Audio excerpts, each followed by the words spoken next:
అందరూ ఎలా ఉన్నారు? నేను చాలా బాగున్నాను.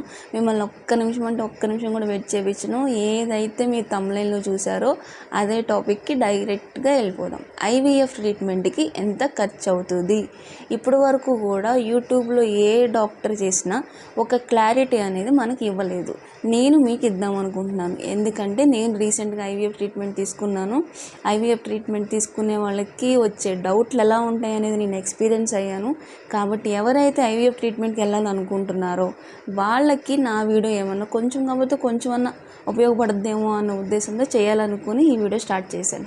ఐవీఎఫ్ ట్రీట్మెంట్కి ఎంత ఖర్చు అవుతుంది అనేది ఫెర్టిలిటీ సెంటర్స్కి వెళ్తే వాళ్ళు చెప్పేస్తారు కదా, నువ్వు చెప్పేదేముంది అని అంటారా?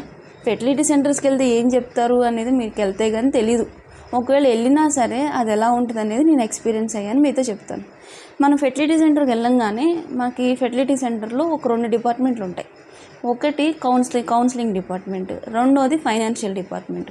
ఈ కౌన్సిలింగ్ డిపార్ట్మెంట్లో ఏం చేస్తారంటే ఐవీఎఫ్ అంటే ఏంటి, మన హిస్టరీ ఎలా ఉంది, మన మెడికల్ హిస్టరీ ఎలా ఉంది, మన పార్ట్నర్ మెడికల్ హిస్టరీ ఎలా ఉంది, ఈ ట్రీట్మెంట్కి మనం సూట్ అవుతామా లేదా, ఇందులో ఛాన్స్ అనేది ఎంతవరకు ఉంది, ఒకవేళ ఏదైనా అయినా మాది బాధ్యత కాదు అని ఇలా మనకు కొంచెం కొంచెం ఒక క్లారిటీ ఇస్తారనమాట. ఒకవేళ మనకు ఫెయిల్ అయినా తిరిగి వాళ్ళ మీద దెబ్బలాడకుండా మనల్ని ఒక లెవెల్లో ప్రిపేర్ చేసి పెడతారనమాట.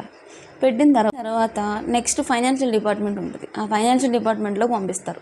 పంపించిన తర్వాత ఈ ట్రీట్మెంట్ ఇలా ఉంటుంది, ఇన్ని రోజులు ట్రీట్మెంట్ జరుగుతుంది, ఇంత డబ్బు అవుతుంది అని చెప్తారు. ఓకే, ఇంత తక్కువలో అయిపోద్దా అని అనుకుంటాం. ఇంత అంటున్నాం, ఎంతో చెప్పమ్మా అంటారు కదా, వచ్చేస్తా, అది కూడా టాపిక్లోకి వచ్చేస్తాను నేను. ఫైనాన్షియల్ డిపార్ట్మెంట్ వెళ్ళంగానే ఫైనాన్షియర్ ఒక అమ్మాయో అబ్బాయో ఎవరో ఒకరు ఉంటారు. ఫైనాన్షియర్ దగ్గర కూర్చుంటాం. మనం కూర్చున్న తర్వాత ఈ ట్రీట్మెంట్కి మేము వెళ్ళిన ఫెర్టిలిటీ సెంటర్కి అయితే 2,20,000 చెప్పారనమాట. వెళ్ళడమే 2,20,000 ట్రీట్మెంట్ అవుతుంది మీకు.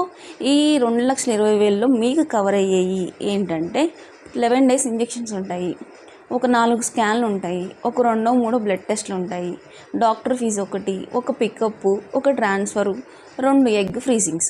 2,20,000 మీకు ప్యాకేజ్ అవుద్ది అని చెప్తారు.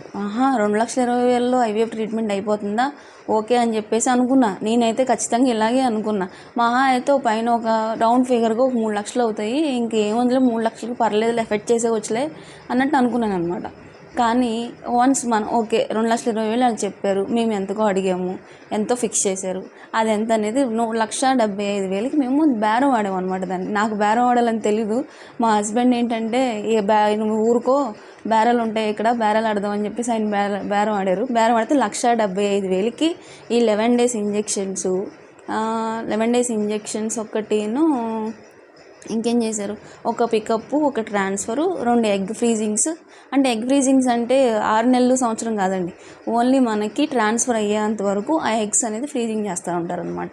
అంటే క్విక్ ట్రాన్స్ఫర్ చేయకుండా ఫ్రీజింగ్ ట్రాన్స్ఫర్ అనేది జరుగుతూ ఉంటుంది అనమాట.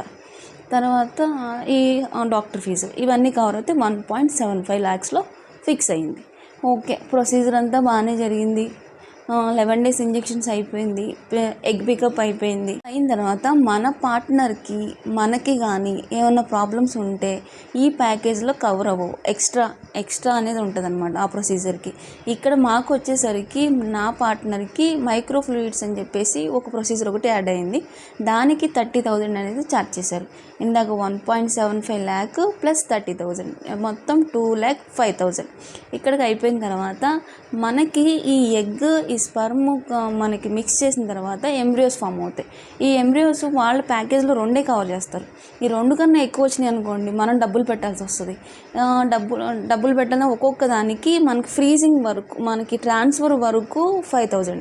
ట్రాన్స్ఫర్ అయిపోయిన తర్వాత కూడా మనకి ఫ్రీజింగ్ కావాలంటే అది మనకి టెన్యూర్ని బట్టి వాళ్ళ అమౌంట్ అనేది చెప్పడం జరుగుతుంది అనమాట. నార్మల్గా మేము అనేది 5,000 కట్టాము ఫ్రీజింగ్ వరకు, మనకి ట్రాన్స్ఫర్ వరకు.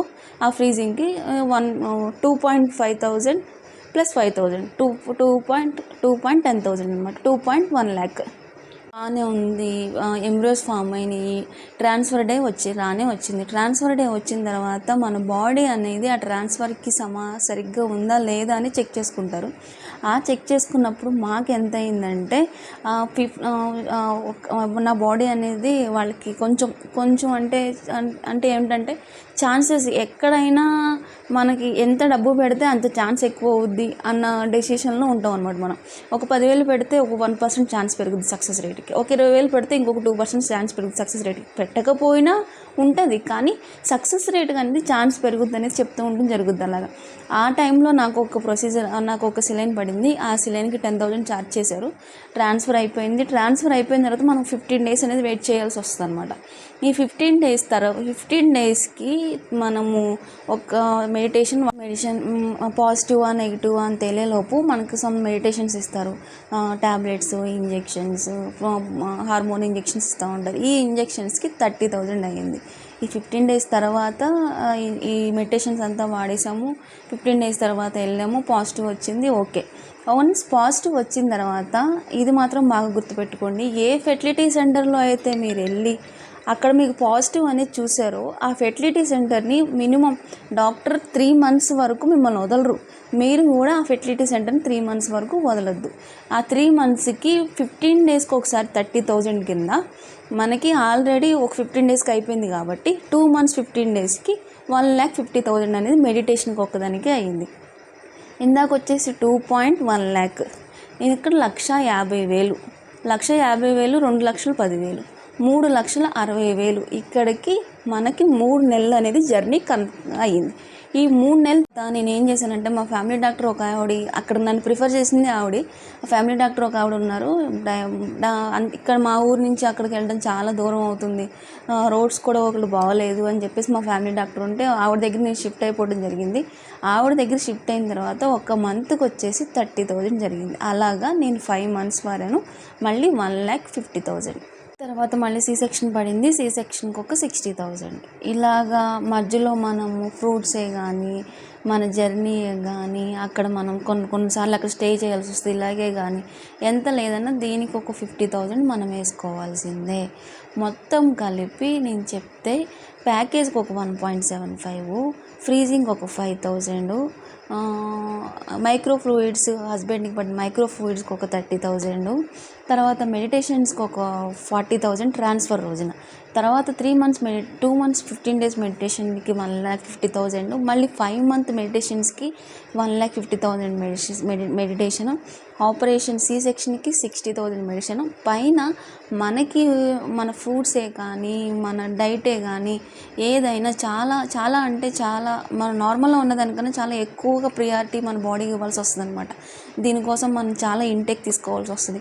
ఇట్లా అన్నిటికీ ఒక 50,000, మొత్తం కలిపి 6,50,000 అనేది మాకు ఈ ట్రీట్మెంట్ జరగడం జరిగింది. మనకి చెప్పింది ఫైనాన్షియల్ డిపార్ట్మెంట్లో మనకి చెప్పింది ఎంత 1,75,000, కానీ ట్రీట్మెంట్ అయ్యి బేబీ చేతిలో పడేసరికి మనకు అయ్యింది 6,50,000. ఇదనమాట చేసేదానికి పొంతన ఉండదు అనే దానికి ఇది బెస్ట్ ఎగ్జాంపుల్ కింద చెప్పొచ్చు మనం. కాబట్టి ఎవరైనా ఫెర్టిలిటీ సెంటర్స్కి వెళ్ళాలనుకున్నారు అంటే చూడండి. కానీ ఇదేంటంటే నార్మల్గా ఎగ్ పిక్ అయ్యి